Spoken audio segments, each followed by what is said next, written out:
So last day we have discussed about the data hazard. We have seen there are two different solutions of data hazard. Just a minute.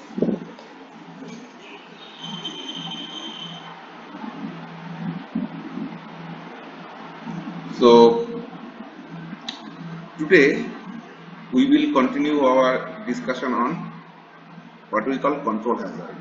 So our topic for today is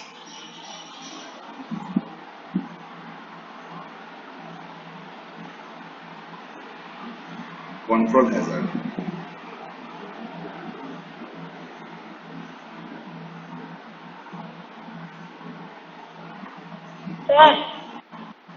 Yes. So in control hazard, what we have seen? We have seen that instruction is not available, and what we have seen the reason is mainly because of the branch instruction, right?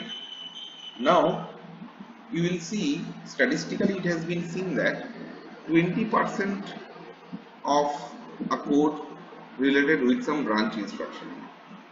Now you see the branch instruction can be of two different types. For example, you are writing a program, something like, assume that you are writing a program like main,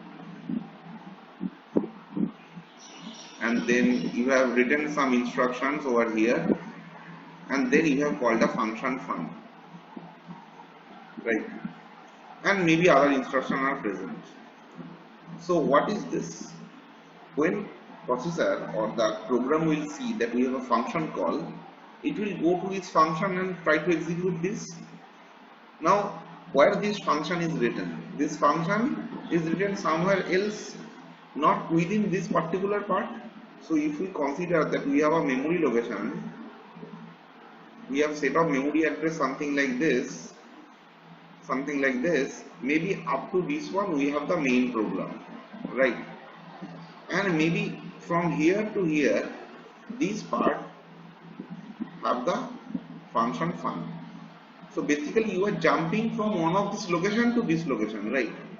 Basically, if you think how your program counter is changing, your program counter address is changing from some address somewhere from here to here, and to jump from this location to this location there is no condition. It's just because of this particular function call, right? So this is one scenario. Another scenario can be something like, you see, if we write a program something like another program, right, something like a main, and you have written some instructions, and then you have a condition that if some condition is not equal to 0, suppose a not equal to 0, then you will execute some set of code, and if the condition is not satisfied, then you will execute some set of code. So with respect to this situation, if you consider, you see, after executing the statements present over here, whether this will execute or this will execute, it depends upon this condition, right? If the condition is not true anyhow, then somehow I have to jump from here to here, and if the condition is true, then maybe after this one next statement will execute. So that means whether I will jump from one instruction to another instruction, it depends upon some condition, right? So that is why this control hazard also, the branch instruction that we are considering is also have two different categories. Okay, one is called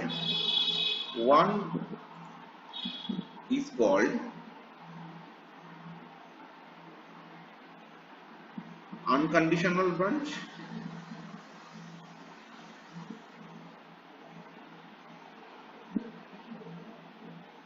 and another is called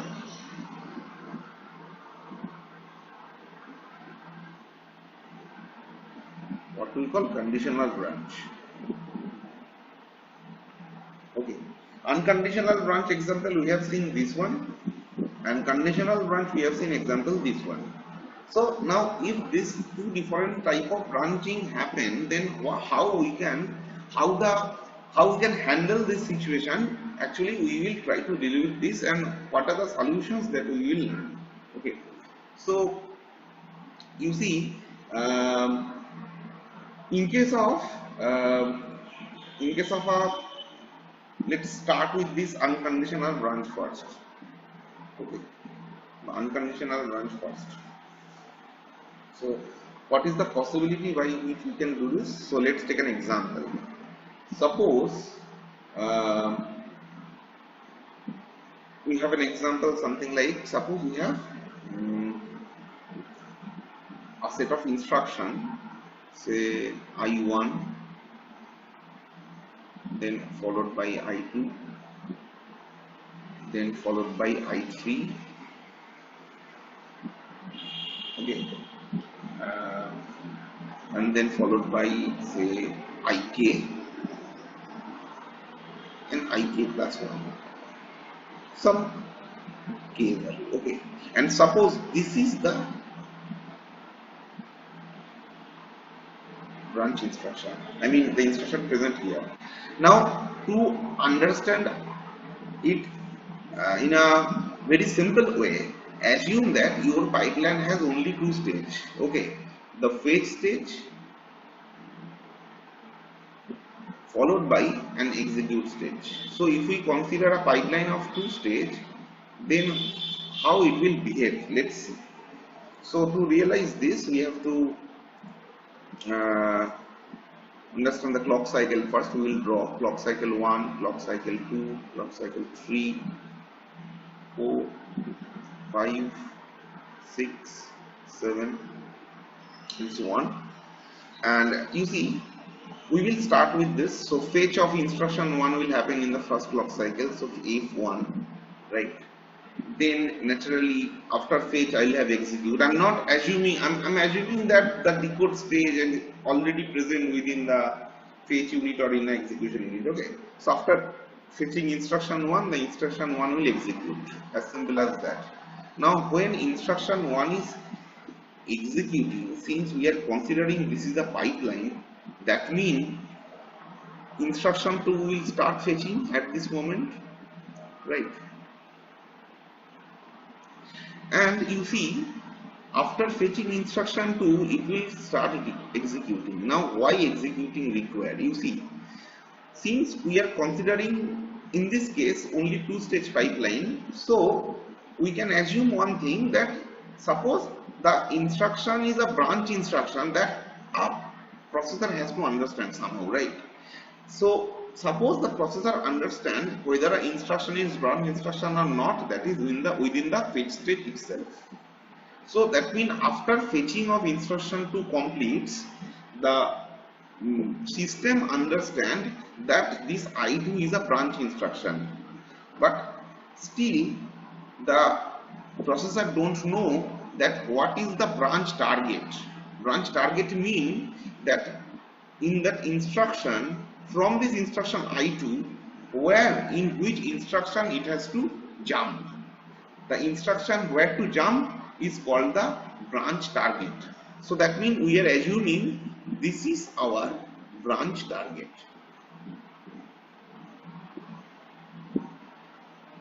Okay, this is our branch target.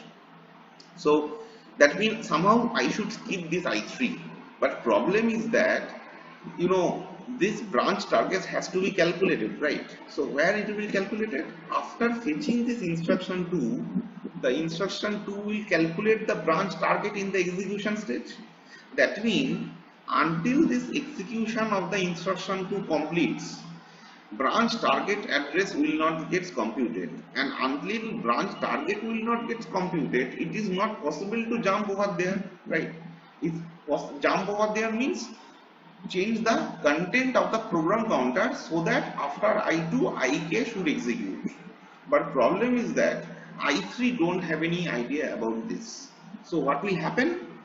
When I2 is basically calculating the branch target address, at that time I3 has started fetching naturally. And after calculating the branch target address, that means after the third clock cycle, the processor has idea that where to jump, and that is your IK.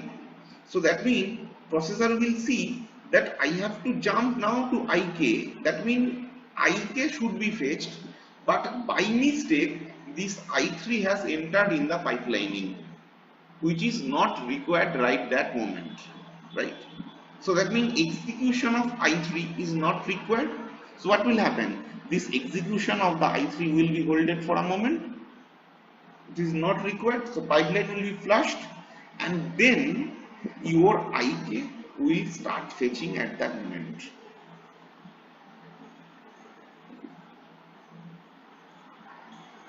Right? And then naturally after fetching this branch target address, branch target instruction, then the execution of the branch target will work, and in the same way that fetching of the next to the branch target instruction will be fetched and also will get executed, and so on. That I can understand. But problem is that, you see, we have basically wasted one clock cycle. The reason is that if we somehow consider that there was an intelligent way so that I can directly jump from I2 to IK without bypassing this I3, then what I can say, that after fetching this I2, fetching of IK should occur, which is not happening because I3 has entered in the pipeline. And for that, how many time cycles is wasting? Only one time cycle, this one. The reason is that Fk should start on third clock cycle because Ik should be the next to I2. So I2 fetch started on second clock cycle. That means Ik should start at third clock cycle, but it is started on fourth clock cycle. That means there is a gap of one clock cycle, which is basically wastage, right?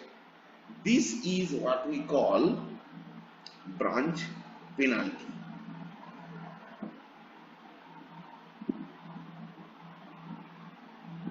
Okay, so that means what is branch penalty? What is branch penalty? The time that is wasted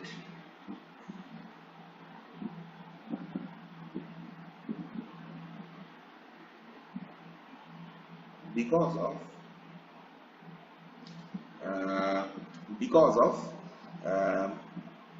the unavailability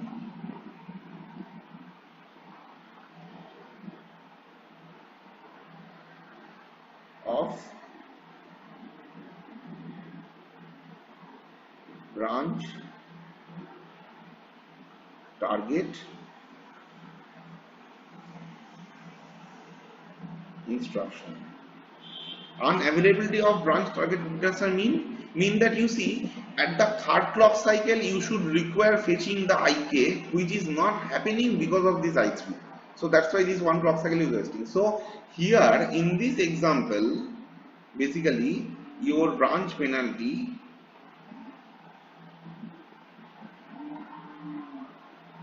is equal to 1.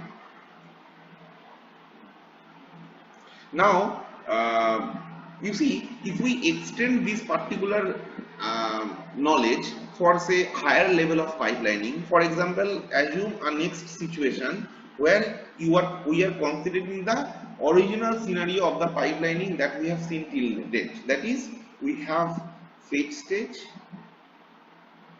okay, and followed by a decode stage, followed by an execution stage, and followed by a write back stage. Okay. So in the same way, if we consider a scenario something like this, and if we try to draw a diagram like this, assume that we have again some set of instructions present over here. For example, I1, I2, I3, I4, say again here IK, and maybe follow the instruction. And in a similar way, assume that this is your branch instruction,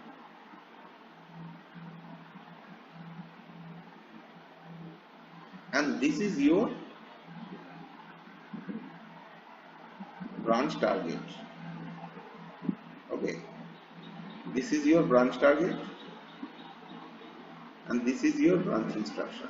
Okay, and you see, if we draw the clock cycles accordingly, 1, then 2, then 3, 4, 5, 6, some couple of clock cycles we are assuming.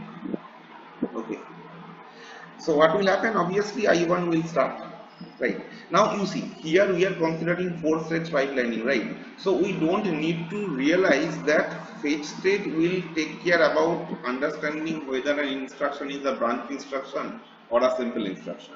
We can say that in this new form of pipelining, that in this little more complex pipelining, I can assume that this decode stage is responsible to realize that whether an instruction is a branch instruction or a normal instruction, something like add or subtract or like this. But one thing remains same, that is, after realizing the instruction is a branch instruction, it has to calculate the branch target address, and that we are considering that will be done on the execution stage. So if it so happen in this scenario, then what we will get in this particular case, you see that again we will start fetching instruction 1 and then simply decoding instruction 1, executing instruction 1, right, and write back the result of instruction 1. There is nothing about instruction 1, it will flow as it is.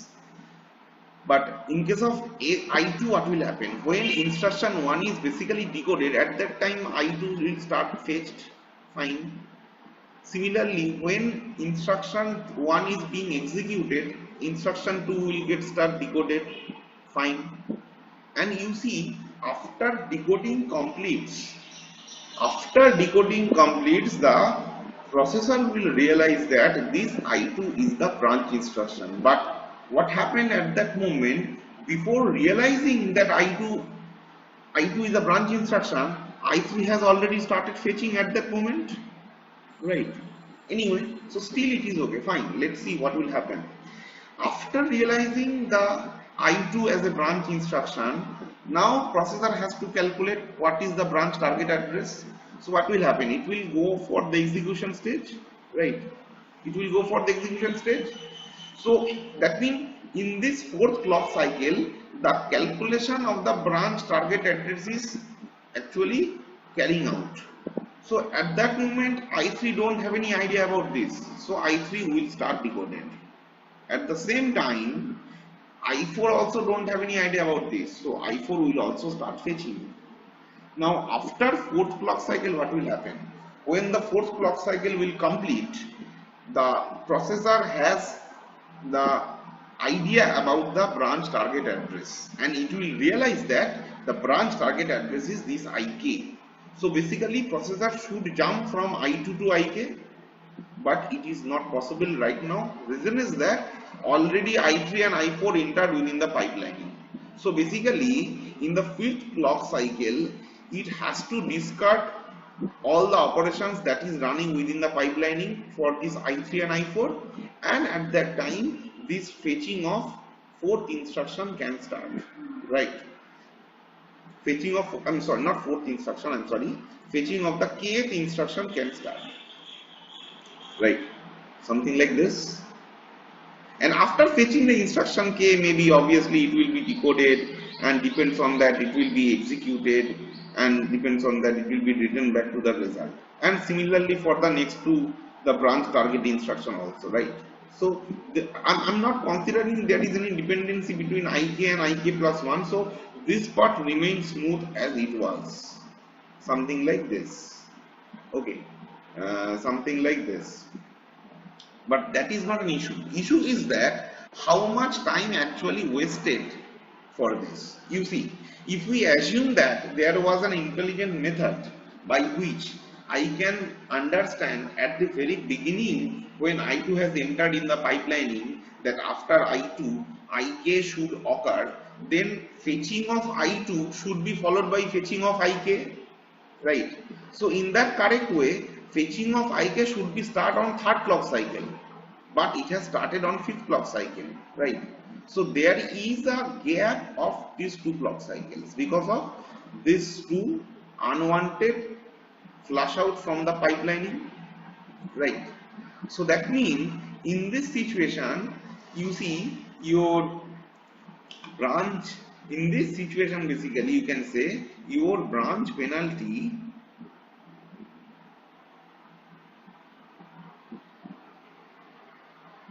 is equal to 2. That means you have wasted 2 clock cycles because you had a unconditional branch instruction and you were actually late to realize that, and because of that you had to waste 2 clock cycles. So here the branch penalty is 2. So that means in case of unconditional branch, the most important problem actually that we face, that is what we call branch penalty. We have to give some penalty for this, that is what we call branch penalty. So this is the problem that we can face in a branch instruction, unconditional branch instruction. Now we have to see that how we can overcome this branch penalty as much as possible.